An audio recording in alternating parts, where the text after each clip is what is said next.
Assalamualaikum dear students. Today we are going to discuss about the Shah Waliullah. Fourth chapter है आपका BA की book का part 2 का.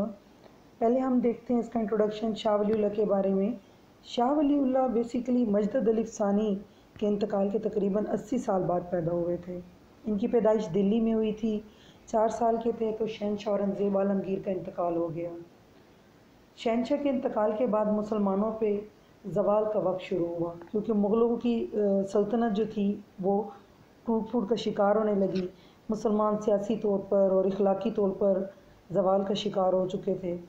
आराम, ऐश व इशरत, दौलत की बेपनाह ख्वाहिश, बेईमानी, ख़ुदगर्ज़ी, मज़हब से तकरीबन दूरी हो चुकी थी. आपस में उनके दरमियान इत्तफ़ाक़ ख़त्म हो गया था. हक़ और इंसाफ का फुक़दान था उस वक्त माशरों में. इवन दैट के लोग जो थे वो गिरोहों में तकसीम हो रहे थे.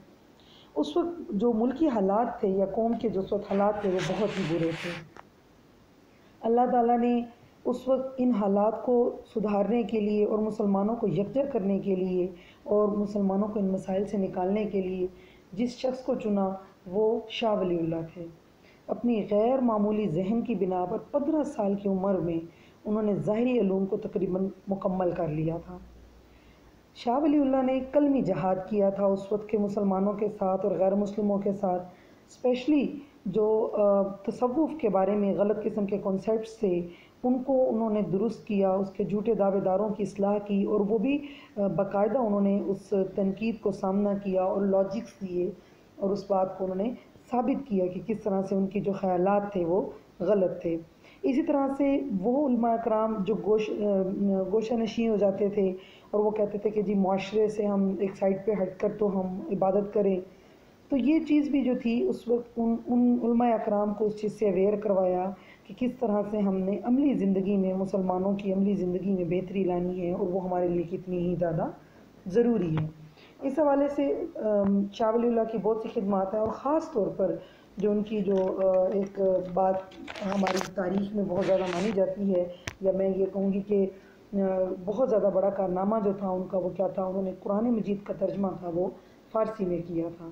चूँकि कुरान मजीद अरबी ज़ुबान में था और लोग उस चीज़ को इतना ज़्यादा नहीं जानते थे मुसलमान, और ख़ास तौर पे पाक व हिंद में रहने वाले जो बरसगीर पाक व हिंद में रहने वाले मुसलमान थे, अरबी से वो नावाकिफ़ थे और उस वक्त फ़ारसी ज़ुबान को ज़्यादा समझा जाता था. इस वजह से शाह वलीउल्लाह ने क्या किया, कुरान मजीद का तर्जमा फ़ारसी में किया. और शाह वलीउल्लाह साहब की एक बहुत अच्छी खूबी जो थी वो ये थी कि वो जितनी भी समाजी मसाइल थे जब उन पे बहस करते थे या उन पे डिस्कशन किया करते थे तो वो कुरान और सुन्नत की रोशनी में किया करते थे. दलाइल से अपनी बातों को मनवाया करते थे या दलाइल देकर अपनी बातों की तरदीद या तस्दीक होती थी. उनकी सबसे मशहूर जो तसनीफ़ थी वो थी हुज्जतुल बालिग़ा. ये बहुत ज़्यादा मशहूर है उनकी. इसके अलावा भी बहुत सी बुक्स उन्होंने लिखी. अब हम आते हैं शाह वलीउल्लाह के नज़रियात की तरफ. सबसे पहला नज़रिया है माशरे के इर्तिका का नज़रिया या theory of evolution of the society. इसके बारे में मैं आपको बताती जाऊँ. शाह वलीउल्लाह कहते थे कि माशरा साकिन नहीं है बल्कि मुतहरिक है. मुतहरिक से मुराद कि मुसलसल वो कोई ना कोई मनाजिल, कोई ना कोई अदवार से वो गुज़रता रहता है. हर माशरा उसको वो कायनात से भी रिजेंबल करते हैं और वो कहते हैं कि जिस तरह से कायनात अपने इर्तिकाई मनाजिल तय करती है, हमारा इंसानी माशरा जो है वो भी इसी तरह से मुख्तलिफ़ किस्म के मनाजिल तय करता है. उसमें वो एग्जांपल नबातात की देते हैं, हैवानात की, इंसानों की, कि किस तरह से एक इंसान है या पौधा है या हैवानात हैं, पहले छोटे होते हैं, फिर जवानी आती है, उन पर बुढ़ापा होता है और फिर वो मौत और मट्टी की शक्ल में वो तब्दील हो जाती हैं. तो इस तरह से वो कहते हैं कि इंसानी माशरा भी जो है वो मुसलसल मुतहरिक रहता है. वो एक मुख्तलिफ़ किस्म की जो मंजिलें हैं उनको वो तय करता रहता है. माशरे में तंजीम पाई जाती है, स्पेशली इंसानी माशरे के अंदर वो बात करते हैं और वो कहते हैं कि इंसानी माशरा जो है इर्तिकाई मनाजिल तय करता है. अब वो कौन कौन से मनाजिल हैं अब हम उसकी बात करते हैं. सबसे पहली जो मंजिल है उसकी वो कहते हैं कि उसमें डिस्कस करते हैं कि इंसान क्या सीखते हैं. तो पहली स्टेज पे बकौल शाह वलीउल्लाह के इंसान अपनी बुनियादी ज़रूरियात ज़िंदगी को पूरा करना सीखते हैं और उन ज़रूरियात को पूरा करने के लिए जो बेसिक चीज़ है वो मुश्तरक ज़ुबान का होना ज़रूरी है. जब कॉमन लैंग्वेज होगी तो लोग एक दूसरे के ख़यालात को, एक दूसरे के मसाइल को समझ सकेंगे, एक दूसरे के साथ तफ़ाउल करेंगे, गुफ्तगू करेंगे और फिर इस तरह से वो अपनी ज़रूरियात, मिसाल के तौर पे खाने की अशिया हैं, पहनने की हैं, लिबास है, ख़ुराक है, रिहाइश है, मकान है, इसी तरह से نکاح کرنا ہے، کسی اور عورت یا مرد کا جو ہے اپنا ساتھ لینا ہے، یہ بنیادی جو ضروریات ہیں پہلی منزل میں کوئی بھی معاشرہ اپنی طے کرتا ہے۔ بنیادی ضروریات میں جہاں وہ لباس، مکان، غذا کو پورا کرتا ہے، اس کے بعد وہ اپنی اخلاقی ضابطۂ زندگی کو بھی پورا کرتا ہے، معاشرتی تعلقات بناتا ہے، ان کو جینے کے طریقے سیکھتا ہے۔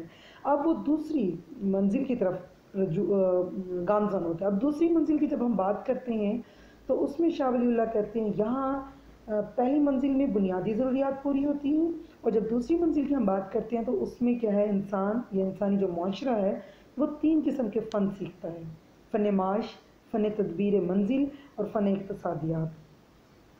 تو پہلی منزل جو ہے پہلی جو ان کی فن ہے جو وہ انسان سیکھتے ہیں وہ ہے فن معاش، مینز فن آداب۔ آداب سے مراد کھانے کے آداب، پینے کے، اٹھنے کے، بیٹھنے کے، کس سے کس طرح سے بات کرنی ہے، چھوٹوں سے کیسے گفتگو کرنی ہے، بڑوں سے کیسے کرنی ہے، عورتوں کی کیا رسپیکٹ ہے، یا عورتوں کے ساتھ کیسے تعلقات استوار کرنے ہیں۔ اسی طرح سے پھر کھانے پینے کے آداب سکھائے گئے، مہمان نوازی اس میں سیکھتا ہے انسان۔ تو معاشرے کے جو لوگ ہیں دوسری منزل میں کیا چیز، پہلا فن کون سا سیکھ رہے ہیں، وہ فن آداب یا فن معاش، یعنی زندگی میں اٹھنے بیٹھنے، کھانے پینے، بولنے کے تعلقات جو ہیں معاشرے کے اندر لوگوں کے ساتھ، وہ سیکھتا ہے۔